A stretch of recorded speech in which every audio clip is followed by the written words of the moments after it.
We're getting started.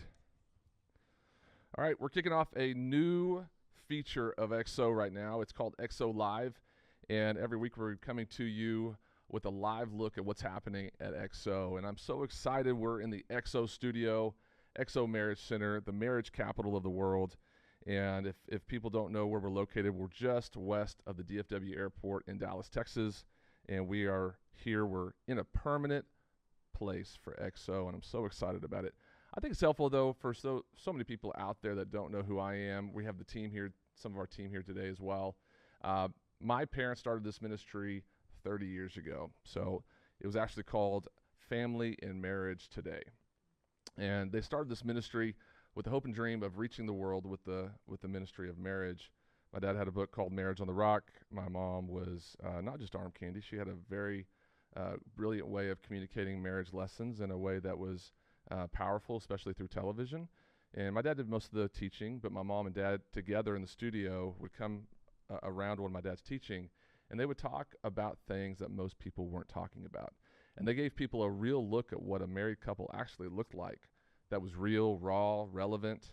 The aspect of my dad saying that he was a jerk and he screwed up, and my mom forgiving him, and then being able to showcase that to the world took a lot of guts. And it took a lot of money too, so I'm not going to lie. But we've now lasted 30 years. I actually celebrate 18 years at XO today, or this week. I started at XO 18 years ago. 2005 is when I came on board, and they were transitioning the ministry from Family and Marriage Today to Marriage Today. So I was part of that whole branding process of reinventing Family Marriage Today to Marriage Today. And my parents, they moved the ministry from Amarillo to Dallas about that time. And my wife and I already lived here, but I was joining the ministry kind of as a marketing, internet guy. My vision for the ministry was really to be the business side of it, and joined it. I was kind of just one of the team members, and then slowly over time, I've kind of built myself into more of the visionary leader here. But it took time. And 5 years ago, we started having conversations. Maybe 7 years ago. Time after COVID is always a little bit different. But this was probably 2017, actually, that we started talking about transitioning the ministry. My dad did seminars to more of a conference feel. We had a conference every year that we did at here in South Lake, and we wanted to make sure that my dad could keep up with his schedule. And so he was doing the whole conference before that. So we started introducing new voices, but we needed an umbrella around that to really kind of make it make sense. So we came up with what we called at the time XO Conference. So XO was birthed out of our conferences, our live events. And it really was a way for us to be able to put more under the marriage umbrella, not just Jimmy Evans. And so XO was an idea I had. XO means kisses and hugs. It's something that's meant to be romantic. But what I was also finding was most people were only thinking about marriage when they were hurting or whenever things were a mess. And I wanted them to be able to find something that was fun, relevant. Again, what my parents had brought on TV, I wanted people to experience every Valentine's Day weekend in the conference. And so we had XO conferences. We invited more people in. There was a way for couples to come and have fun. And since we've developed the XO conference, it sells out every year. It is a fixture for most couples to have fun for Valentine's Day weekend. I love it. But in 2020, we decided to transition the ministry of Marriage Today to XO Marriage. And so XO Marriage is our main umbrella brand. It is our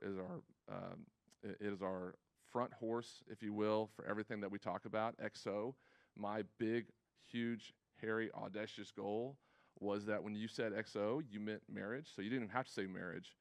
You could say XO and people already knew that you were talking about marriage. And so when we talk about XO, it is a really big passion for everyone here that you would fall in love with the idea of marriage, and that marriage can be fun, exciting. It's not always easy. It's a lot of work. But everything we do here at XO is to make it relevant to you, to your spouse, to your future spouse, to your kids, whatever's happening in your world related to relationships. We want to be on the front lines of providing you information that helps you every single day, not just whenever you get your tail in a crack, because that does happen, and we do have people here on site. We have mediators here at our XO Marriage Center that can help you, but every single day we're here helping couples in other ways as well.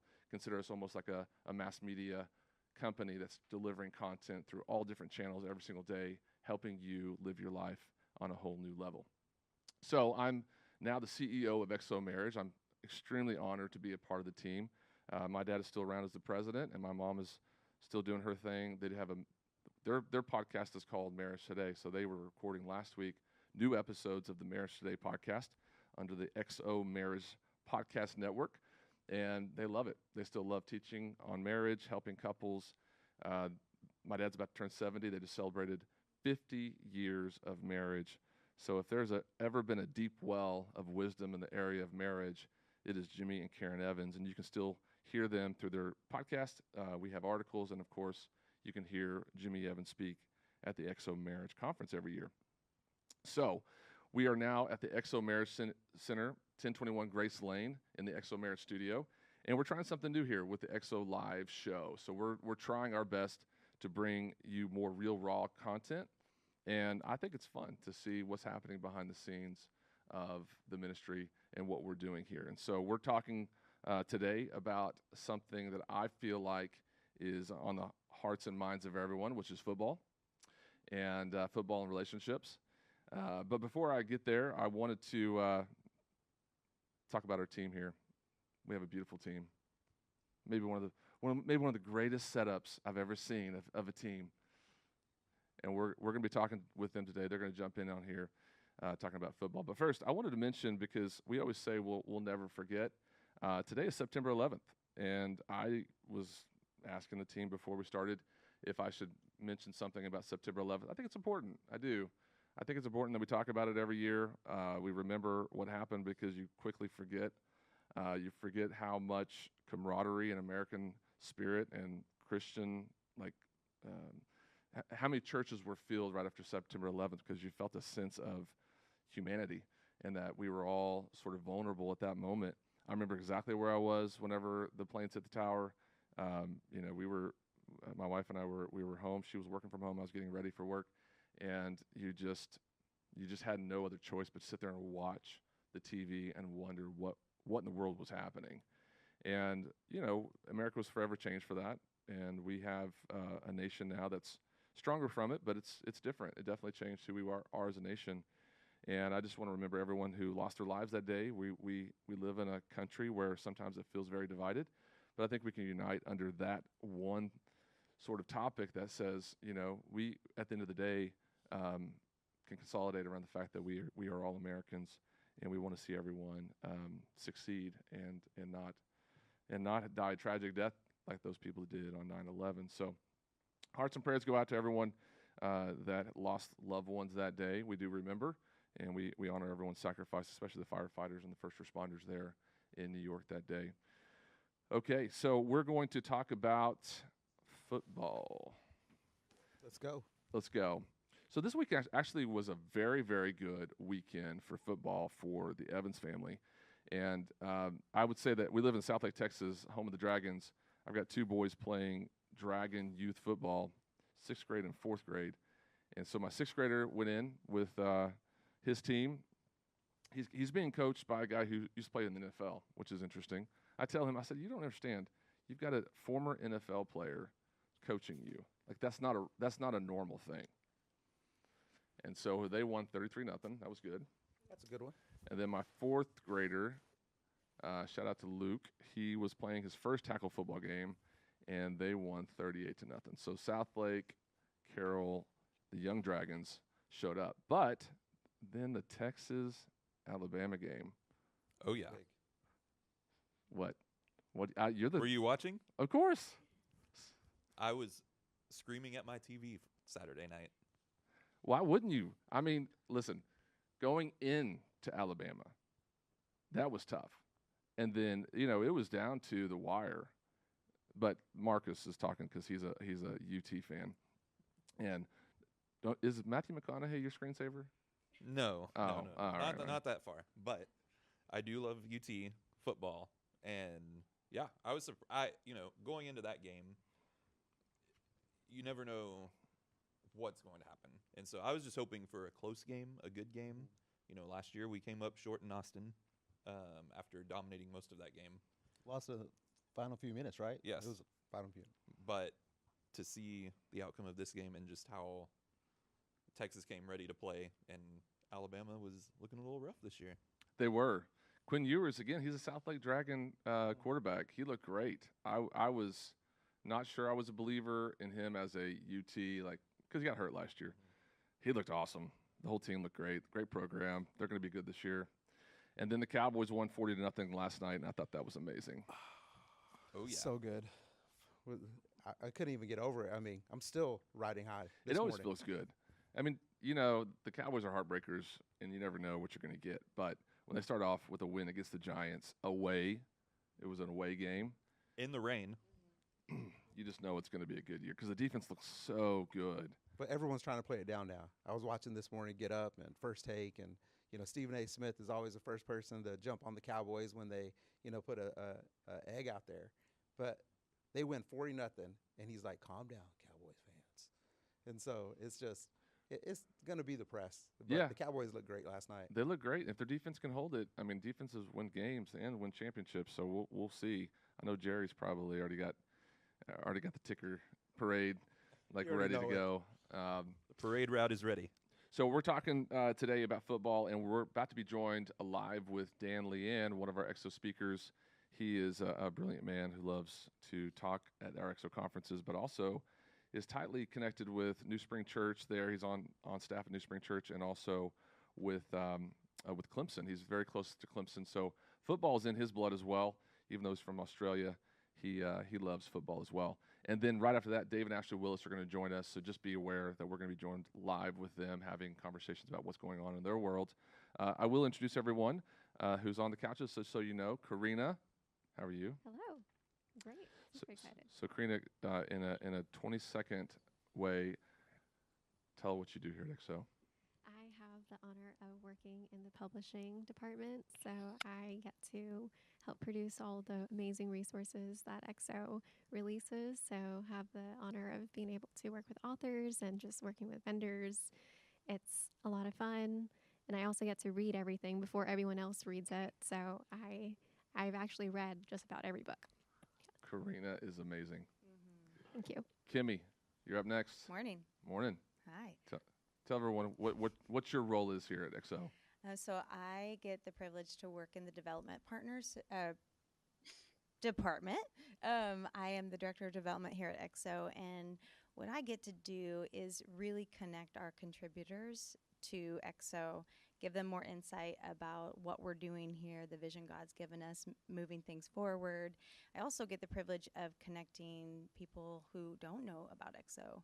And maybe they're prayer partners, they want to be prayer partners, or they want to go further in how they want to partner with us. So I give them some ideas and more avenues to take to just become contributors or just partners in general with EXO. Kimmy at exomarriage.com. Yeah, that's where me. you find her. Yeah. And then Marcus, who's a UT fan. We already talked about that. So you are all things events. Tell me what else you do here. Yeah, so I oversee the events team and lead all of our EXO conferences, any events that we have going on here at the EXO Marriage Center. And so I love getting to see the mass of people that we get to help every day. When we're here in the office, we can sometimes forget that our work is impacting people every day, but when we have those events, we get to see couples and see the work that God is doing in their lives through their marriage. So I love being a part of the events team. And then Eric Gomez, the GOAT, COO to the stars. He has been recruited like a first-round draft pick to be on the team here, and he's an amazing man, amazing husband, amazing father. Eric Gomez, tell him what you do. Yep. So I think Chief Operating Officer have the honor of just taking your vision, interpreting it, putting all the pieces together, all the talent that we have here at EXO. We have so much. We have, we've grown over the past couple of years, here as we came to the new EXO Marriage Center. And so I love being able to take that vision, trying to interpret it to what does that look like, and then put the people in the places to do it. Yeah. And make sure that we do it with excellence. He does an amazing job doing that. Okay, listen, we have special guests this morning. I see some beautiful faces on the screen here. Let's start with with the Australian, my best bud from Australia, Dan Leanne. Can you hear me, Dan Leanne? I can hear you loudly and clearly, President. Yes, sir. Yes, sir. And then the Naked Marriage Podcast couple. Y'all look amazing for a Monday morning. But we can't hear you. I can't hear you. We can't hear him. We got to unmute. There we go. You guys look amazing. So I literally texted Dave on yesterday on Sunday, and I texted Dan on Friday. We're putting this together last minute, but I'm so very thankful y'all jumped on last minute. And Dan, I want to start with you because you have some limited time. We're talking about football and relationships and the impact and really just what's happening right now, because every single conversation I'm having right now with most of the people in my life centers around football.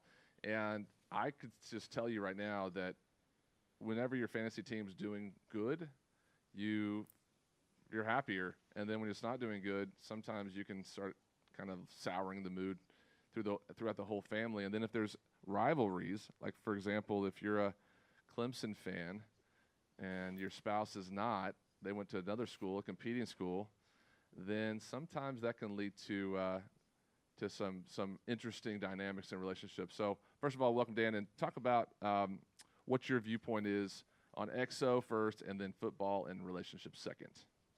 I'm just super excited to be in this space right now. I know that I haven't used this platform before, but it told me that it's better when it's like sideways. But I feel like my profile is better in this kind of vertical situation. So I apologize if I cause any technical difficulties. I remember when I first moved here 6 years ago, I got told moving to South Carolina that there are 2 seasons in the South. And really for all of America, there are only 2 seasons. There's football season, and then there's waiting for football season. And I didn't really believe it until I experienced one full year cycle. And it's true. It's a massive deal here.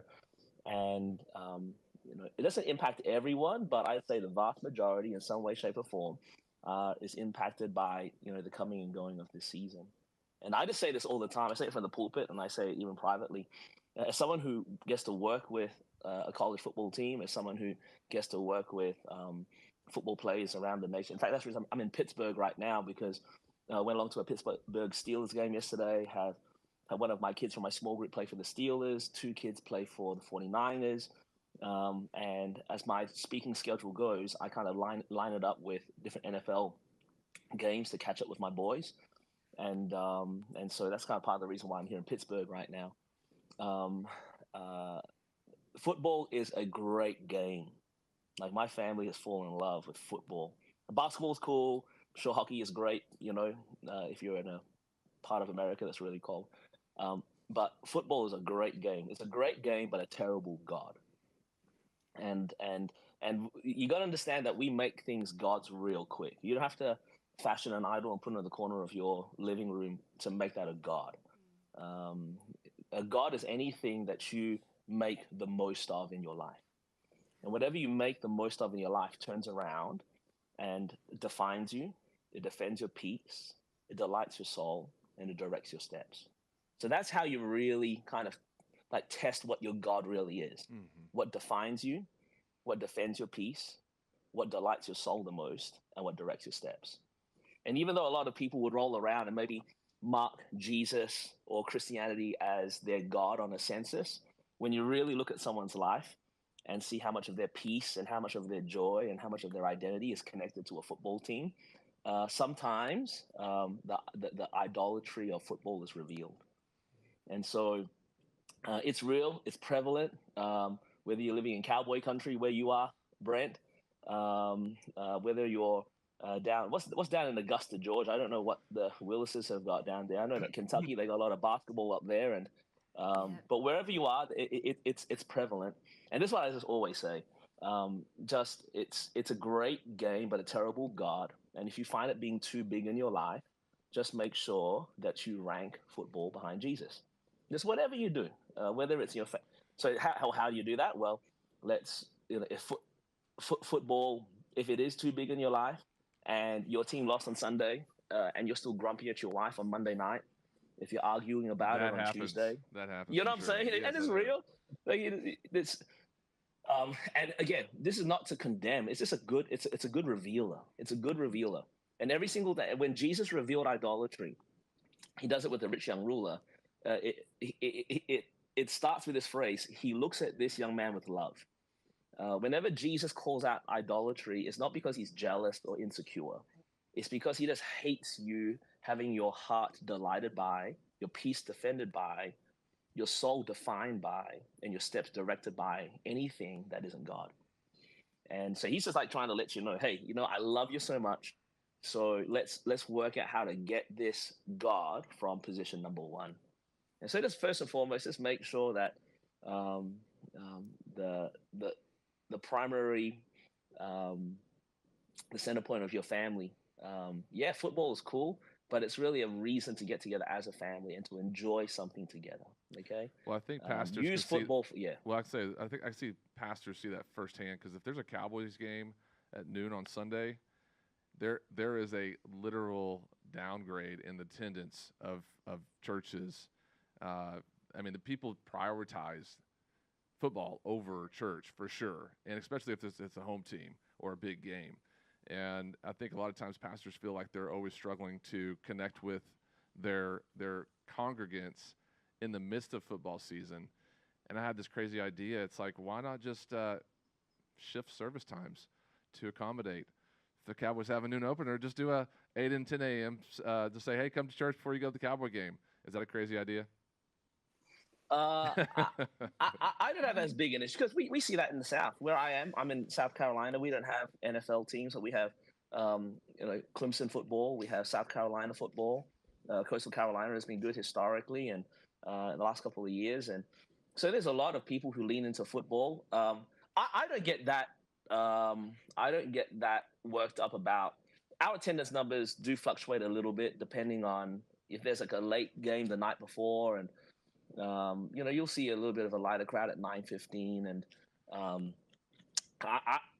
I think I, as a pastor, don't get too worked up about the way that people want to get to a Cowboys game. Or I know that I've got some friends with churches in Seattle. Man, if there's a Seahawks home game, you're not gonna have many people in your building. Yeah.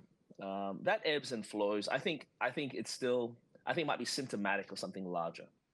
And if you see that kind of decrease, but I think the bigger issue is sometimes men and sometimes women as well. Women, I've got friends, some wives are more obsessed with football than the husbands. You know what I'm saying? I know that kind of situation. When it just affects the tone and the mood of your home, it's cause for a conversation. Yeah. And it's not condemning, it's revealing. And if something is broken, you want it revealed, and you get to respond to it. If you're bouncing around, if your team's winning, but then I don't want to be talked to for 2 days if your team is losing. In all seriousness, I see people and their patience and their the way that they hold their temper together.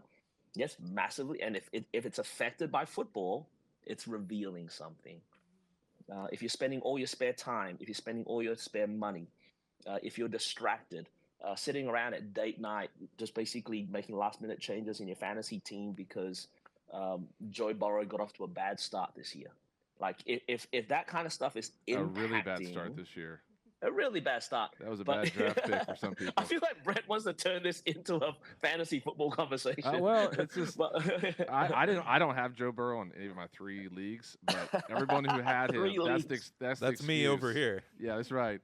Oh, Marcus over here. I was like, oh God, why did I draft him? But I want to say something to you, Dan. Is you have a really interesting ministry opportunity for a lot of these young players.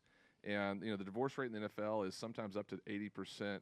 And as you're able to kind of speak into these guys' lives, how are you able to shift their mindset when it comes to relationships and marriage in a positive way, and have that affect their teammates and create a culture for when you get married, you have a covenant relationship and not just this fun trajectory and a ride that you're riding this high of football, and the wife or the fiance or the girlfriend is loving being a part of that ride. But then you get married, and then the realness happens.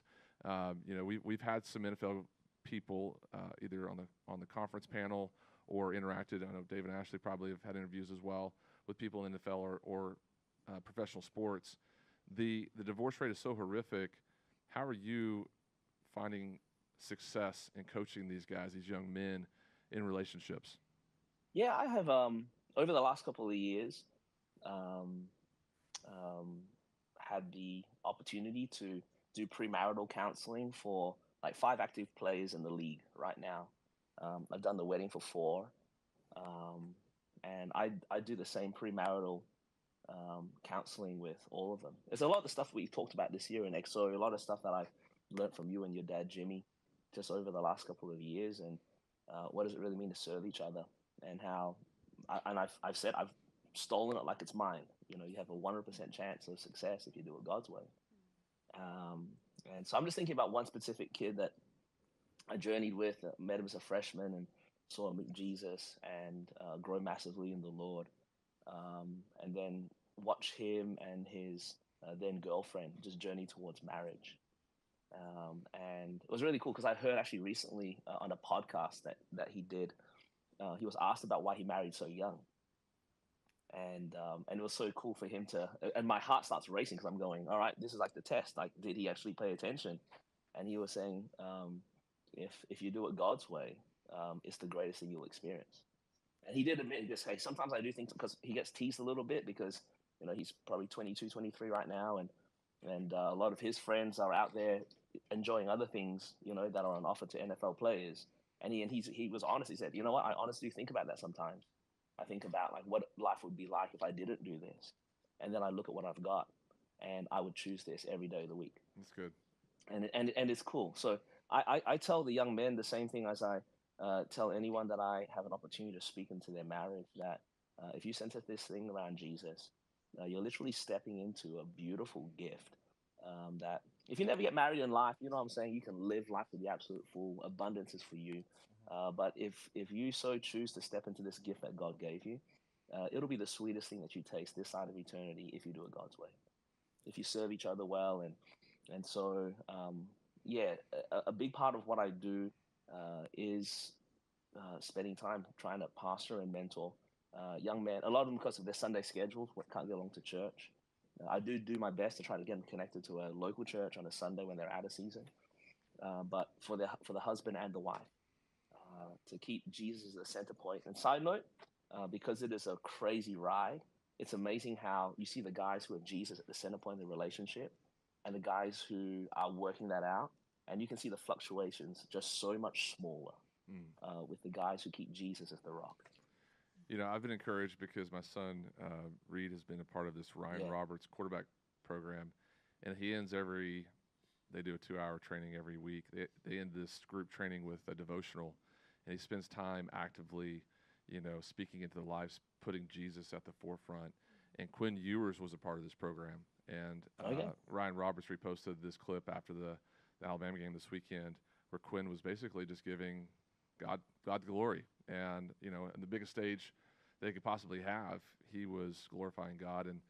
And knowing how Ryan develops these players, it's not inauthentic. It's not like, just this showmanship of just, it's all theater. They really do have a really strong desire to have a relationship with Christ, and that can be bred. The idolatry is there, and football can become your life, but these guys who are coaches can do a good job, and you, Dan, do a great job of making sure these guys have support around them, spiritual support around them, to keep them always centered towards Christ. So you're doing a great job. I love you, man.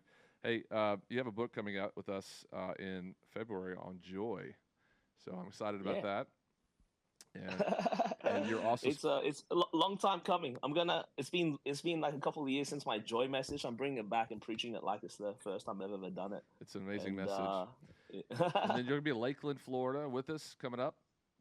I can't wait. I have I don't know anything about Lakeland, Florida. I just know you got to fly into Tampa, and but I know that Dave and Ashley are going to be there, and I'm always made better by hanging out with Dave and Ashley Willis. It's like the band is getting back together again. It's just I hate this layoff. I hate the layoff when we don't get to see each other for a while. But fondness, distance makes the heart grow fonder, and so I'm looking forward to seeing you guys at Lakeland. All right. Well, I know you have a heart out, so I wanted to make sure you could spend some time talking about what's going on in your world. You're I amazing, love it. and I love you, man. your glasses and Dave's glasses are inspiring me to get faux glasses too. I can actually see now. I have been Yes. holding off for the longest time I'm right here. to it was like an admission of just age and basically one foot in the grave. But when I started driving down like interstates at night and I was guessing turnoffs, I knew that it was time to step into some that spectacle space. Wow, they look great on you. Hey, Look enjoy good. Pittsburgh. Tell the Newsos we said hello. All right, I love you, man. All right, take care, bud. Love you, team. All right, we've got Dave and Ashley Willis who were on standby, but you guys were doing a great job of just, nodding your heads, being on camera. I feel like y'all were part of the conversation, but now we're bringing you to the forefront. Listen, MomCon is a thing that you were part of this weekend. Let's start off by giving a shout out to you guys for being invited to a huge stage like MomCon. Tell everyone, because this is something I want to do every week, where we bring people into y'all's world real time and introduce them what's going on in y'all's lives, because y'all are famous in your own way. And Dave, literally your glasses, I'm loving them. This is a new Dave I have not seen. I wasn't even gonna have You're him on looking for this, so but good. You're looking so good. I just thought you seemed so pleased with them that I'm like, well, now I have to keep them on. I know. So, Well, I had LASIK. and I can see better too. They're not just cosmetic; they really Yes. do help me, That's what I'm saying. help my old eyes see a little bit better. Okay, we also have the team here, and so we're having this is almost like a little round table of EXO, what we're talking about right now. But really, just update everyone what happened this weekend with MomCon, and then everything going on. I have a book from y'all in front of me called "Married into the Family." And this is Yay! the brand new in-law book. And if you're married and you have in-laws, then this is the Bible on in-laws, because it's really going to help you understand how to relate to those relationships in a way that don't cause drama, don't cause divorce, and don't cause murder-suicide. So those are all things that are in the world today because of the stress that sometimes in-laws can cause. So you guys just let us know what's going on in your world. How was MomCon? Yeah, it was great. Dave was literally one of very few men who were there. Yeah. Which was fun and interesting. And Well, yeah. my first moment at MomCon Yeah, this is is funny. I walked into the men's bathroom at this big convention center, and I got in there, and once deep into the bathroom, I realized that they had turned all the men's bathrooms into additional women's bathrooms. So I look around and I hear all these voices, and all of it's like I'm in a women's bathroom now. And so that was my introduction to ladies. MomCon. And Yeah. so I made some new friends in the ladies' room. It wasn't one of But those. no, it was a it lot of wasn't fun. one of those Austin Power moments where you were like, "Who does number 2 work for?" No, it wasn't that. Can we get a courtesy flush over there, big guy? Yeah, goodness. courtesy flush. Tom Arnold. Nice reference. I love it. I love it. No, it was good stuff. It was I mean, so fun. Great audience. I mean, all these moms. I think they had like 5,000 moms there from all around the country, and we, got to do a talk on marriage, on communication in marriage, and we even did a Q&A at the end, and so many questions and so many new friends. And it was great. it was a lot of fun. a lot of fun. Great crowd, great ministry. They're doing a really good work. EXO friend Narup Alphonse has been connected to them for a while. He's the one that made that introduction. connection, He was yeah. there. We didn't overlap. We didn't get to see him, but it was fun. It was fun. Yeah, it was fun. But we're excited about what's coming with EXO. We're going to be at Tipping Point this Yes. Saturday, and then we're going to be, of course, at the 2 tour stops coming up over the next couple months. And we're super excited about the new book, Married into the Family. And thanks to the whole team. That was a team effort. The whole publishing team at EXO was stellar with that, and it's been a several-year process. And I really feel like this might be the single most important resource that we've been part of creating, simply because it's such a big need that so many people are struggling in this area in silence, and yet there are almost no resources out there Yeah. to address it. Like the other stuff we've written about, whether it's like, sex or communication, all those things are super important, but there are a lot of resources out there. But with in-law relationships, it's a huge need. Yeah. It's a big part of our testimony, but like nobody knows where to go to get help. We felt that way when we were going through it. So I'm really excited. I hope this book helps a lot of people. Yeah.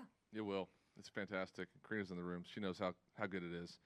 Thanks, Yes, thank you, Karina. Karina. She's Yeah. amazing, and the whole publishing team. I I love you it. guys. It's a super amazing book. Everyone needs it. Oh, Thank you. Thank you. That means a lot coming from you, especially. I know you read many. Thank you. So we're talking about football, and y'all have a kid at college now, and football is a big thing there, Georgia, and Oh yeah. Go Dogs. Go Dogs. go Dogs, and then you have Auburn, and that whole that conference in the South. There's just so many rivalries, and Yeah. do y'all know couples that have? Because I know a couple that's at Texas OU. One went to Texas, one went to OU, and so Red River rivalry every time that weekend happens, it's a house divided, right? Yeah. So Yeah, do y'all yeah. know any couples like that? Yeah, Yeah. there are a lot here. I mean, because the SEC and then the ACC is also right here. There are, depending on where two people went to school, there's a lot of it. And where we're positioned in Augusta, you've got the South Carolina schools that Dan was just talking about. Yep. Uh, This weekend, you have the Gamecocks against the Bulldogs. Yeah, Coming up. It's yeah, going to so- be huge. Right. So the years that both those teams are good, especially, Yes. you can feel it. And our church even is right on the border of Georgia and South Carolina. So that Huge Sunday rivalries, afterwards, there's yeah. always a lot of smack talk, and Yeah. it's the border bash they call it. Yep. So it's fun. We try to just have fun with it. I mean, kind of like Dan was saying, it's a great game. It's a Mhm. terrible god, terrible idol, but if you let it just be a game, then it's a lot of fun. But passions run hot during football season, so sometimes that line gets blurred. Yeah, it does. Well, have y'all watched the Quarterback Show or any of the Netflix documentaries, Untold, the Swamp, the Florida Swamp, any of those shows? Oh, Have you yes, watched those? It's really good. Yeah. I've watched it all. Yeah, the Swamp. And the Manziel, Johnny the quarterback Manziel. one, too. No, I didn't see Johnny Football, but I did see the The quarterbacks quarterback. with Mahomes and Kirk We love Cousins. that. That And was I saw great. the Swamp with Tebow. Yeah. And yeah, it's I good. even watched it. Let me just say, I am the most non-athletic person. I grew up in the arts, and I grew up in a house that, other than cheering for the Kentucky Wildcats because I was born and raised in Lexington, Kentucky, where UK is, I did not grow up around this stuff. And I just want to encourage anybody out there who's like me, who's maybe not you don't get it. If you enter in and just join your spouse who does love sports and watching these documentaries, they're really well done. And I feel like there's something for Yeah. everybody. And it makes me appreciate what these players go through and what the families go through. And for me, I love the stories. And so now that I know a lot of this stuff and I've tried to join you in it, it's more exciting. Well, I and think. go And to we a can game share it. together.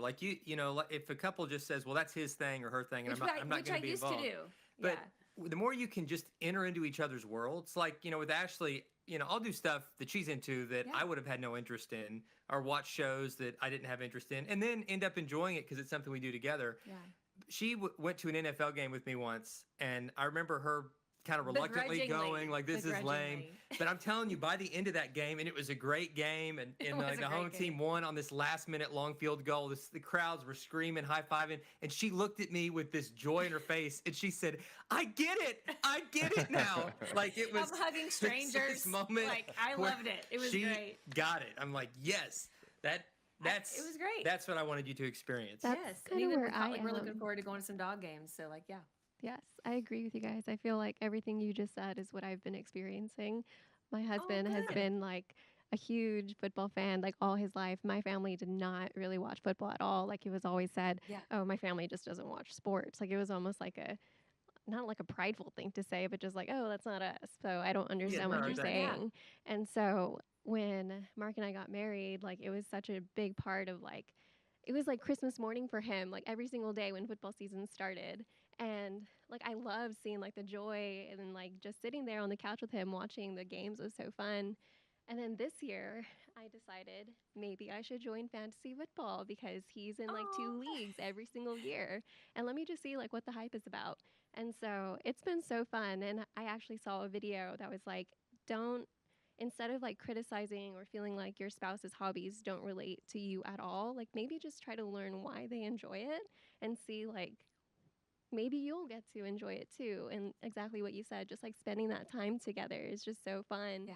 And so I've definitely been brought into like the hype of football season, and Good for you. I'm loving it so much. One- Oh, I love That's that. awesome. Once it That is so clicks, cool. once it clicks, it's like very enjoyable, and you know Yes. it is a very complicated sport, and there's a lot of just downtime. You know, there's if you don't know the nuances of it, sometimes whenever there's a slow game and it's just a lot of 2 yards here, 3 yards there, no big plays. Like the Cleveland Cincinnati game yesterday was slow. Yeah, it wasn't like a super exciting It was game. brutal.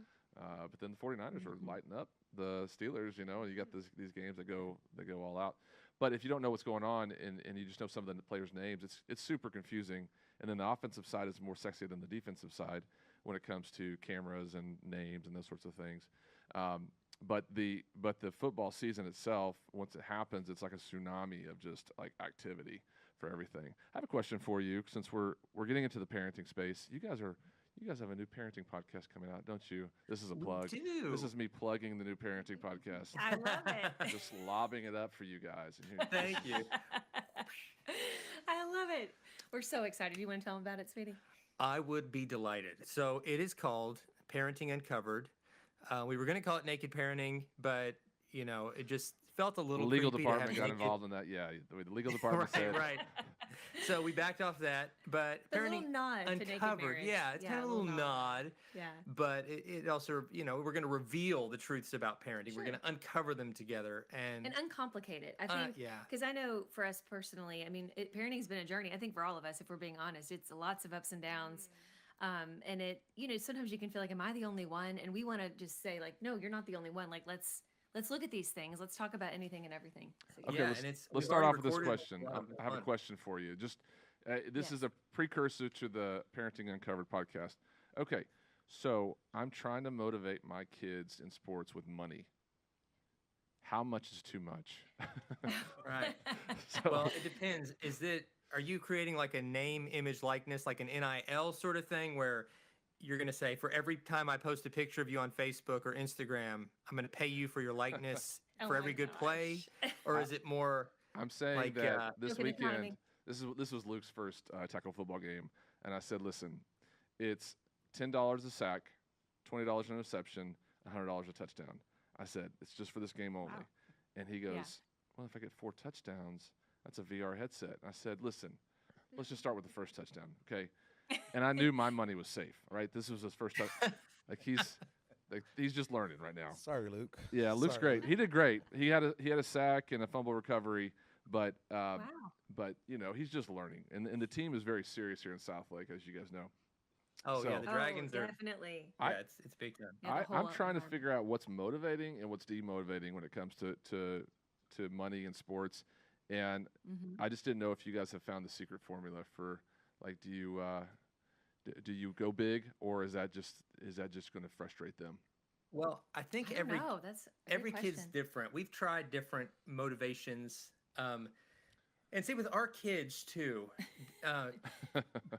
The sports and God blessed us with they take after me in this way. They're not particularly athletic. They're not like I mean, somewhat. they're not they're not going to be the ones scoring 4 touchdowns most likely. No. But we try to like just cheer them on to make sure they're learning, they're growing, they're contributing, they're having fun, and we try to incentivize that in different ways.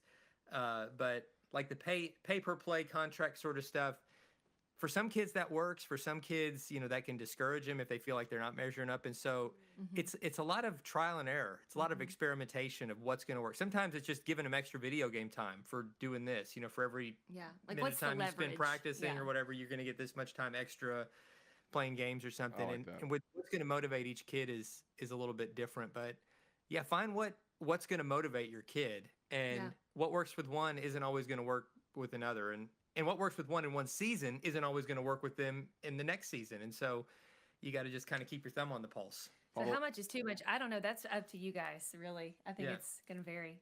My money's safe right now. I'm not really worried about it. Just wait till game 3. That's right. Game 3, he's gonna come through. Well, I hope so. I told him it's game by game. I'm gonna basically, it's like the odds of a game. Every game I'm gonna look at the spread and say, well, now it's $10 a touchdown if he's got just an easy game. So follow up question on that, and Ashley, you can tackle this one. So most parents on average spend with kids in sports spend about 12 hours with their kids' sports if they're actively involved playing something, and that can take a toll on relationships. So how do you encourage or instruct or direct parents that do have kids, and they may be very successful in sports? It may not be something where it's a toxic thing. It's very fruitful for the kid. Yeah. But how do you instruct parents out there when they have kids that are involved in sports? Oh man, and I guess is that 12 hours a week is kind of what the average is. They were Is that saying right? that if you have a kid involved in sports, it can take up to 12 hours of your time, of the parents' time each week. Shuttling people Okay, around, going to practices. I see parents at all the practices. They're sitting there for 2 hours. I'm one of them, watching their kids. It wasn't the old days whenever I was growing up, where people just drop you off and then pick you up later. The parents are actively involved. So for like Reed's football, it's 2-hour practices every week plus 2-hour games, plus all the other stuff he's doing to prepare for games. Right. No, I totally believe it. And especially, I mean, there's certain sports I think that take more time than other sports. Like, I know we're talking about football today, but even when it comes to baseball, and then you get into those competitive leagues, I mean, we've had friends that spend even well over like 12 that. hours, and you're travel ball, I can relate to it a little bit. Like, I know growing up, like I said, I did competitive dance, which many consider a sport as well, but we did travel dance. Like, I did competitive dance, and I remember my family, having to come together and decide, like, well, how much this year do we do this? In the same way with sports and different activities with our kids, we've had to have those conversations, because I think the key is just like Dan was talking about, not letting football become your God. We can't let our kids' activities become our God, like where that's everything ruling our family schedule. And if we're not the ones, the adults, looking at our schedule and deciding what needs to stay and what needs to go in this season, then it's going to overtake it. And then what you find is you're not having family dinners anymore. You're not going to church anymore. You're not having your date night anymore, because you're like, but it's for this, because our kid's really good at this sport. And I get that, because like we've gotten questions where we talk about this and we say, like, maybe, put something kind of off for this season so that your family can have more time. And we'll have parents write us and say, but what if your kid is a standout? And what if this could lead to a college scholarship? Or what if they could be signed with one of these professional sports organizations? And I mean, I get it. Like, that's amazing. We've not had that option, but I get that. Like, when you really see, like, they have a special gift, I totally get wanting to equip them as much as possible and give them that opportunity. But even with that, what you'll find when you look kind of behind the curtain of families who have maybe this kind of kid, if they don't balance their schedule, these parents often end up divorced. I mean, there's a high divorce rate, and it's so sad to me. And a lot of times it's because they just didn't have any time together. And so I would just say, really look at your schedule and just see if there's balance there. Are you having time together as a family, or is it really imbalance where one parent or both parents are with this one kid all the time doing this sports activity, and like the other children are kind of thrown to the wayside, and having to be at home or having to be drugged to a game all the time. Because then your family relationships are just getting, they can become unhealthy real fast. I think one thing to add there, Brent, is, and that was a great kind of like segue to, of course, figuring out what that rhythm is for your balance for your family life. But I think one of the things that what we saw, and all of our kids are now off at college, but was the coach becomes the loudest voice in their life. And so you're kind of giving your authority away as the parent sometimes.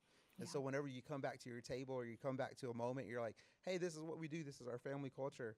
And they're like, well, coach says this, or coach has a different mentality. And so what you're doing is actually giving away your authority. And I heard a great pastor just talk about that one day, like that decision was just made for him. He was pulled out of sports, and his dad was like, we're going to go hunt and fish. And, those are those things that make a big difference in that student. You can tell I've served in students, in that child's life, because it's just, you got to watch who you're giving that authority to, those voices. And coaches are great. I love coaches. I've been a coach myself. Yeah. I love prime time. I love the way that he's coaching those boys at Colorado. But really, got to watch it because not all of them are out for him. No, a good coach can really lift your So kids' true. spirits. A bad coach can ruin the sport for them and really ruin their spirit as well. Mm-hmm. Any other questions from the EXO team for Mr. and Mrs. Willis? Well, think about the questions here. Dave's athletic ability. I want to make sure that you don't talk yourself down. I've seen you on an ultimate field. You've run. You ran good. You caught the frisbee. You didn't last too long, but you caught the frisbee. So you did a good job. You're not that bad. You're too kind. The truth is, like, Eric and those high school guys just dominated me the whole time. But they let me play, and I was happy to be part of it. But it was just a reminder that, You were a good sport. it's not. What's that? You were a good sport. You showed up. You had a good time. That's I right. showed up. You enjoy playing the game. I got a lot of participation trophies in my case, so I gave it my best. Well, so you guys are gonna be in Lakeland. You'll be here this weekend for Tipping Point, and then you'll have some recordings here. Again, just giving everyone quick updates on EXO related stuff. Anything else on the schedule that you want to highlight? Want to highlight anything? Oh, I'm like you mentioned, super excited about the book, the upcoming parenting podcast, yes. which will be out in a few months, and the EXO events. We're excited to get back in the studio late September. Yeah. And be recording both for Naked Marriage and for Parenting Uncovered. We'll be doing some recordings there. And I mean, I'm just excited about all of it. My love, what's Very on your excited. mind? We're also, if you're in the DFW area, we're going to be speaking at Cottonwood Creek. And it's a date night event. So you can look up that church. In Allen, Texas. In Allen, Texas. Yeah, that's the night before Tipping Point. The night before Tipping Point. And we're really excited about the rest of this EXO 2023 season. And we're also already, excited about the 2024 season. So many things to look forward to. And we're really excited. We're almost sold out at Fellowship Church. We're Yay. a few months Awesome. away, and we only have, I think, less than 1,000 seats. But I mean, it's over 3,000 tickets sold. That will fill up. So if folks are out there and they want to make their plans for Valentine's Day weekend, don't want to hit a sold out sign, then they want to get those tickets. It is a great. I'm trying to think what holiday's coming up. It's a great Halloween gift. It's a great Thanksgiving gift. There you go. And if you're really late, it's a great Christmas gift. So, hey, we love you guys, and really, honestly, you guys are really making a huge difference every single day out there. We have testimonies coming in from your podcast and from all that you do, and unless nobody else is telling you, we all love you, and we believe in you, and we absolutely are honored to have you on the EXO team. We do love you guys. Yeah. Well, we love you guys, and we are just so honored to be part of this incredible team. And I know I'm so glad you have those guys on the couch in there because, I mean, there's so much that goes into all the things at EXO, and it's not just what people see on stages or the authors of the book. Like, there's a whole team behind all of this that makes all this possible. And so I love that you're being able to let these incredible people share their stories too. I love it. No, it is. We tell folks all the time, it's a world-class team with world-class leadership. Yes, it is. That's you, Brent. That's right. We love being part of it. If we have another son, I'm making this promise right now, we're going to name him Xavier Oliver and call him XO. His initials will be XO. It's happening. Maybe a dog. No more kids, right? We're kind of past that season. But hey, we never know. We do. We love it. And the best is yet to come. There's so many great things in store. There is. Thanks for checking in with us. We will let you get back to your daily life of just crushing it for marriage there in Augusta, Georgia. Well, thanks, guys. We'll see you in Dallas this weekend. See you this weekend. All right, see y'all. Bye. Okay, well, so we have more to talk about with fantasy football. All right, don't think that we're not. And 4, 3, 2, 1. They're gone. No, They're still here. Still there. He's trying to figure it out. Dave is. Listen, I feel like trying I'm to in their figure it out. studio right now. Where this is the studio that's Bye, We don't like to Gib. let See the go. ya. Naked Marriage is recorded in here. So we're still talking about football. You know, one of the things that I think is interesting right now is fantasy football dominated a lot of the football talk, and because we have an EXO Marriage Fantasy Football League, Yes. I think it's a good way for people to get involved with football and understand it a little bit better. Like, I mean, Kimmy, I mean, is this a First time. Yeah. First time. how's it going for you? Well, I mean, my team didn't win this weekend. It's not over yet. But I'm super excited because I'm taking a personal win because I actually know a little bit more about what's happening and what I'm looking at now. So Yes, I don't It's a feel win. like a deer in the headlights, but no. I look at my phone. I'm like, I need to understand this more. And there's just Yeah. so much, and it's super fun to learn something new. And also, my husband is like the brainiac behind, Mhm. like he knows all the things about football, all the stats, and every single thing. So It- I'm you, trying to learn from you him. have a new felt appreciation for, like, I drafted Dobbins, and he's the running back for Baltimore in one of my leagues. I think it's the XO league, and he's out for the season with Achilles. So you have a newfound respect for a team that you would never have followed and a player you would never have cared about. Now you're like, dadgummit, They all matter. is there not an Achilles specialist in America that can heal him before next weekend? I have to have those points. And if you talk to those guys, if you hear those guys in the NFL, they're like, I can't help you every weekend win your fantasy league. Right. I'm not a god. But it is an interesting dynamic because a lot of people have a team that they followed or they haven't followed football at all, and now you're like understanding all the players, all the roles, the importance every weekend, the matchups, and it's a big thing. So, Eric, talk about fantasy football in your life, in your world. I think I'm 44, and I think I just learned how to do it healthy. I think when I first started doing fantasy football, I had the NFL ticket back in the Direct TV days, and I was the guy but this was before flat screen. So, you had you brought the bedroom TV into the living room, and you had the different TVs going, and I had coaxial cable going everywhere. And it was awful. It was awful. I mean, it was awesome at that time. Sure.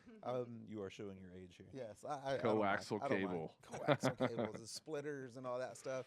But I drug Keisha into it, and so she knew nothing about it. So whenever you guys talk about like, Karina's over there like, I'm doing it with Mark, and it's so cute and it's so fun.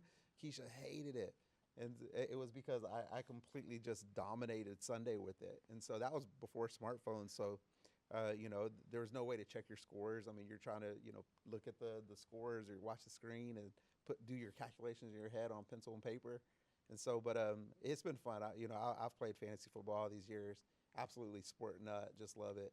I remember collecting baseball cards. We talked about that. Collecting Beckett, football cards all the way through. So I thought fantasy football was kind of like this opportunity to take the love that you had for stats and for players to put together this virtual team, to be able to just follow them and have a good time. Yeah. Win some money, hopefully, if you're in pay leagues, but I don't, or lose it. But it's always it's a lot of fun. Keisha's never done a fantasy football league. I don't think I'm going to be able to talk her into it. I don't think she's going to go for it. I joked around last night saying, hey, DirecTV, doesn't have the NFL ticket. YouTube TV does now. She was like, no.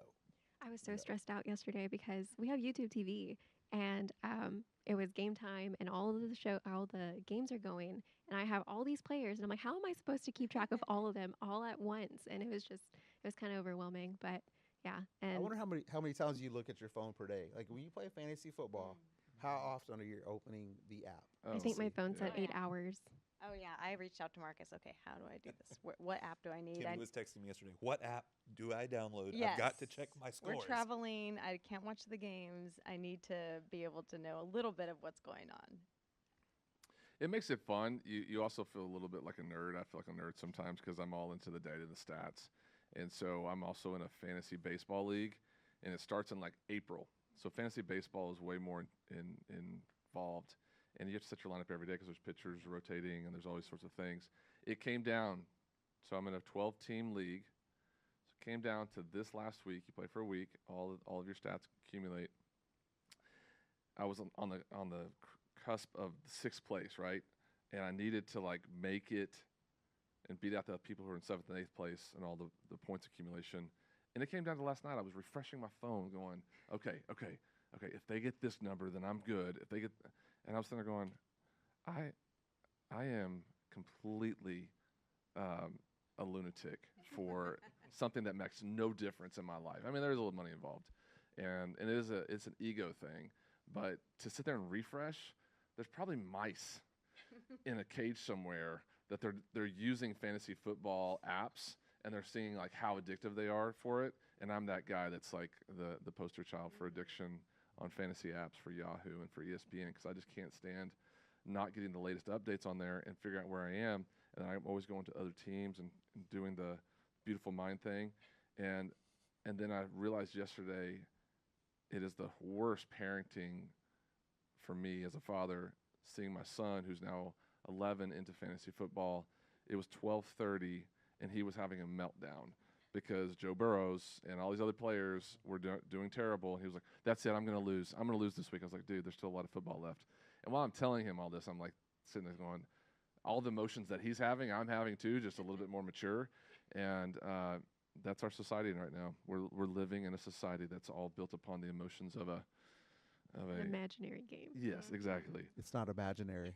It is I used very to tell real. Mark, why are you dare so you." worked up about an imaginary team? And like, you're just so emotional about this. But now I'm there and I understand it. Yes, you do. You care.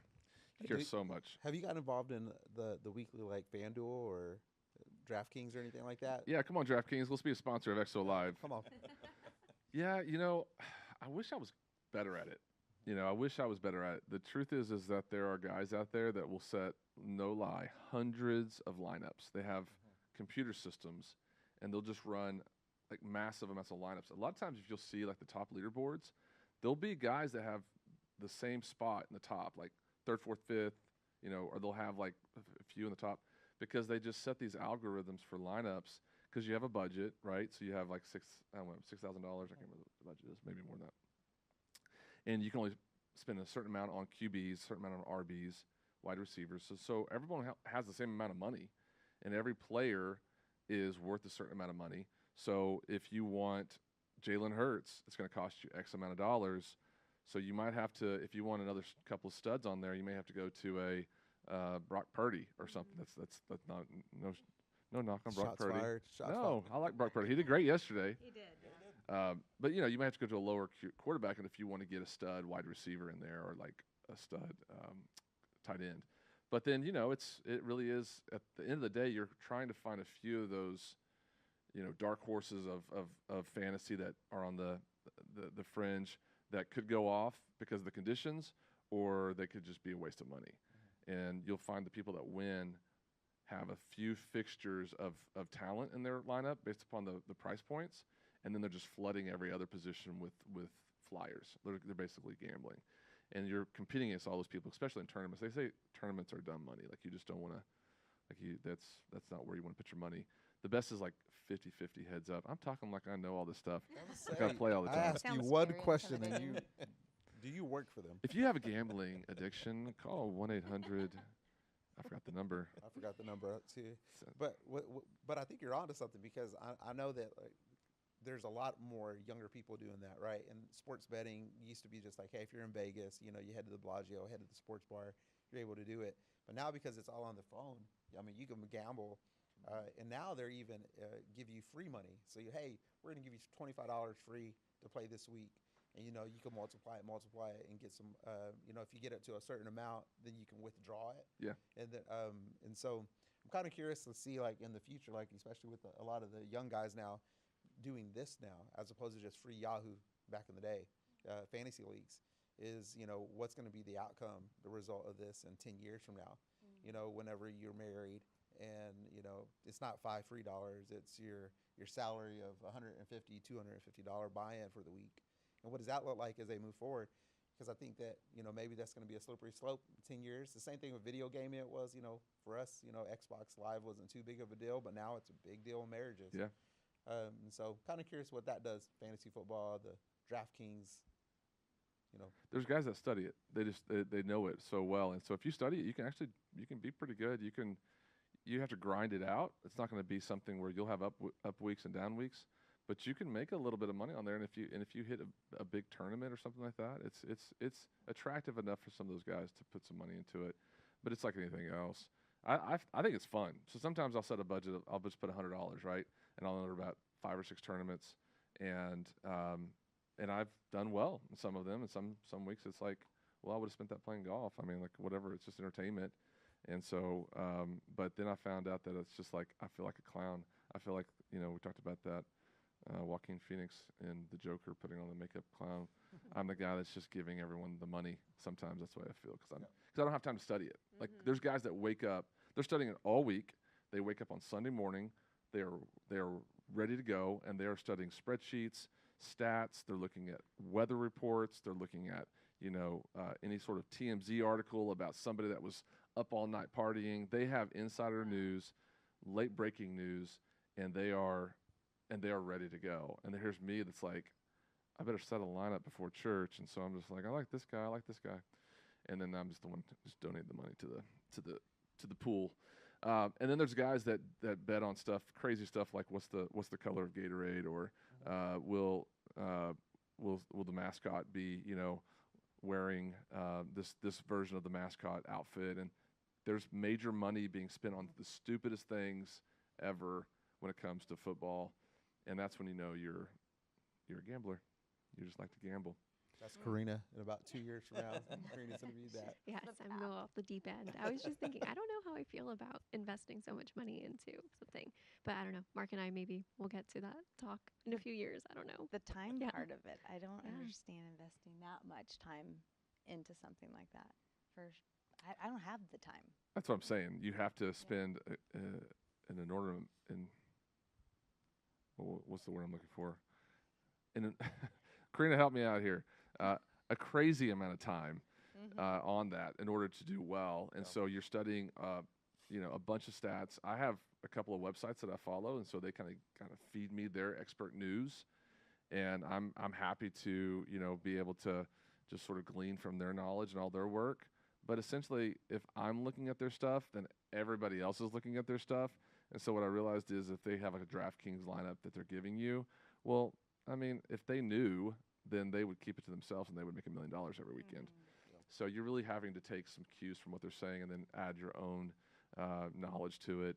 And then at the end of the day, just take a shot. I want to finish by talking about one more thing, which is some of these programs that are on Netflix, Quarterback Show, The Untold, the Johnny Manziel story. Are you guys watching any of those? Any hot takes on those? I haven't watched anything lately.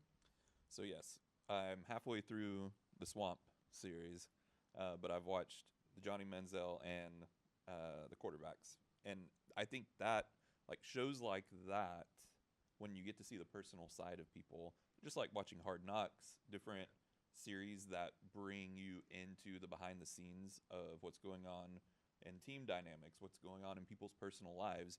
Suddenly, one, you either love them more or dislike them more, and then you're invested more into their game because you know what's going on behind the scenes. One of the craziest things that I took away from the Quarterback series was just how rough that is on their body every week. Yes. And so it's like Kirk Cousins, especially with his, having physical therapy and massage therapists and all of that each week to recover from each Sunday's game to then also prepare for the next one. It's a whole body experience of having to physically recover and get ready for your next game, and just the toll that takes. And those guys, I mean, they make so much money. You could do one season and they're set, retire, but they love the game so much that they keep playing year after year and taking that toll on their body. I mean, that's just a lot. I like have never been a fan of Aaron Rodgers, and I watched Hard Knocks this year with him and the Jets. Yeah, I like him. Pretty cool guy. I think it's amazing. Pretty sure he's just a dude, just out there having a good time with other guys. Really builds a lot of. He's intentional with his time with his teammates, taking them out to dinner, getting to know them. I mean, I think in the last episode we took him to Broadway because he was talking about different shows to take him to, and he's on the sideline. He's like, "Hey, what's your favorite Broadway show?" And they're like, "Oh, Wicked. You got to go see Back to the Future." And he's talking through. He's just like a pretty cool guy. I like him. Yeah, he's in my. I mean, if you told me I could only pick one quarterback from the league right now to join, have a team with him, he would be one of my top picks. Oh, yeah. He's just accurate. He's good. He's smart. Got great footwork. He's getting a little bit later in his years, but I think he's awesome. That Quarterback Show was interesting, and yes, Kirk Cousins. I respected him way more after watching that show. I mean, his body was going through it every week, and he was toughing it out. I mean, that's the thing. You know, they talk about Ben Roethlisberger being so tough, and some of these quarterbacks, and you see how much their body's just enduring pain every week. And Patrick Mahomes was the same way. I mean, he was preparing his body every week. And I would say of the three, Marcus Mariota was probably the weaker link of like making me appreciate the position, because I didn't feel like Marcus Mariota had as much passion as the other two guys for it. But Kirk Cousins was, he was just your good Christian, father, husband, loves Jesus, loves football. A little bit. There's a character in one of the movies Stephanie always talk about. His Chris Klein. I think he was in like American Pie days, and he was in that movie Election. Did you ever see that movie Election with Reese Witherspoon? I remember American Pie. I do not remember Election. Okay, Matthew Broderick, Reese Witherspoon, Election. You're welcome. It's an amazing movie. Reese Witherspoon's, but Chris Pine it's not Chris Pine, it's Chris something. And he's just a really nice guy, like genuinely nice, and everything is like, oh, gee, thanks. Oh, you're so awesome.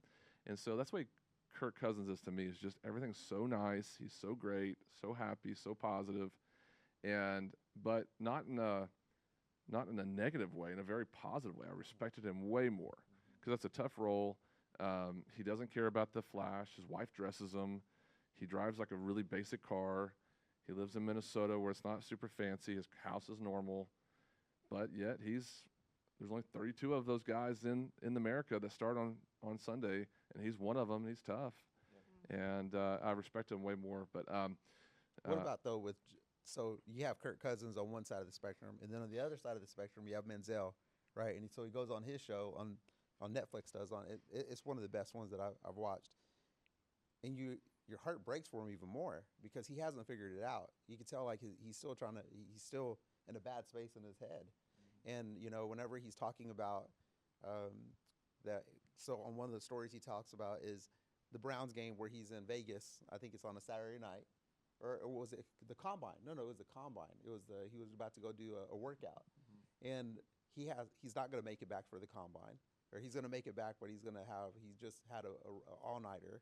And he's like, calls his dad, and he tells his dad, hey, I need you to go to the emergency room and fake an emergency room to give me a reason, to give me an out to not show up to this. Yep.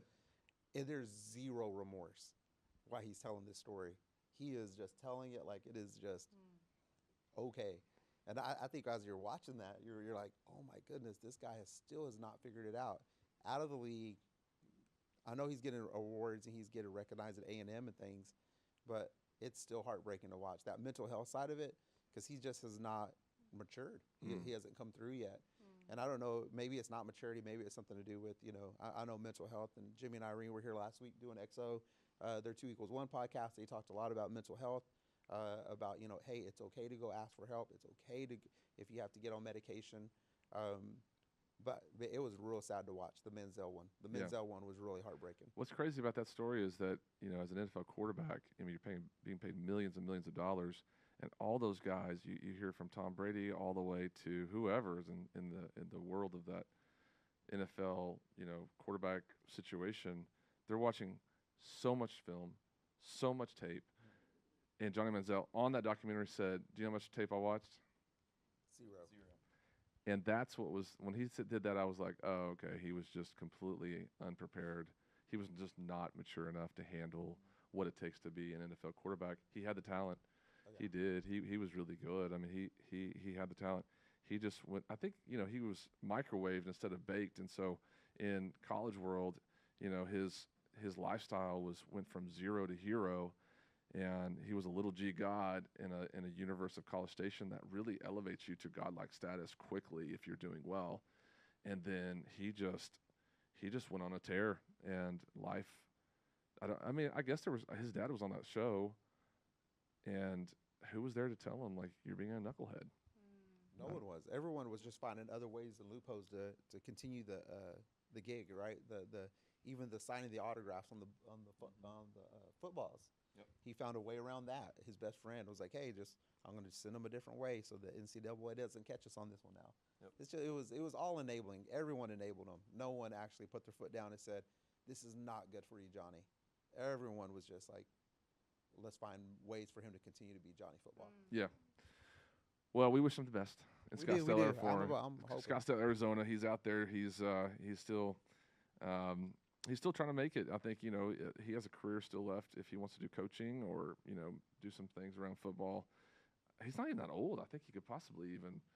Well, I don't know about play again, but no, those are great stories. The Tim Tebow one was great too. If you haven't watched Swamp Kings on Netflix, Untold, it was really fascinating as well. And my wife Stephanie, we've been married for 25 years. She's not a football fan, and she watched the quarterback show and she loved it, and she fell in love with Kirk Cousins so much so that for her birthday, Reed and Luke wanted to get her a Kirk Cousins jersey, and I was like, no, like she likes Kirk Cousins, but she doesn't necessarily like the Vikings, and I couldn't necessarily see her wear a purple Kirk Cousins jersey. But it was a sweet moment with honoring the fact that she's kind of gotten into the football world especially with the boys playing now.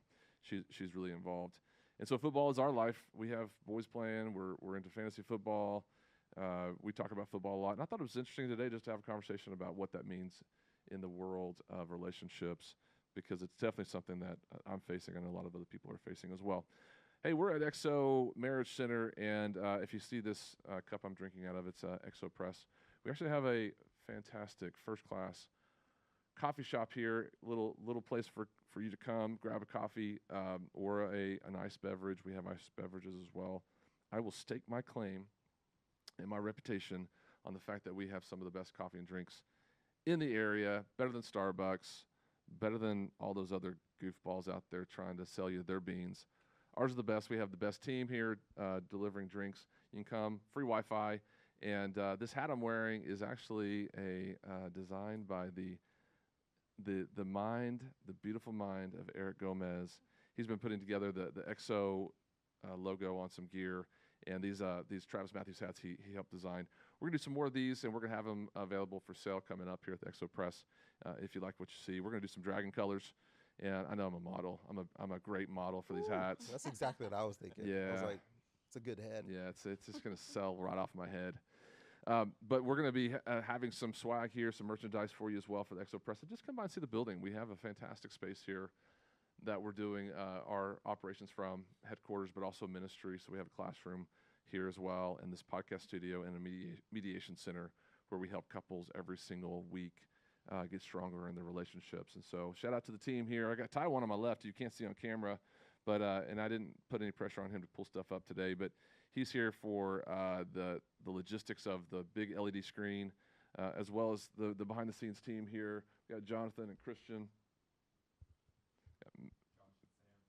Josh and Sam in the booth. I can't see everybody in the booth, and we're having just a great time putting all this stuff together for every week. So this is XO Live. We're going to be coming to you live every week, and the hope is that you can have some time to see us real raw behind the scenes, but also just keep getting updated on what's happening at XO and be encouraged along the way. So again, I'm Brent Evans. It's a pleasure and an honor to be with you today, and please reach out to the team if you need anything. Come by and see us, 1021 Grace Lane here in South Lake, Texas. Take care.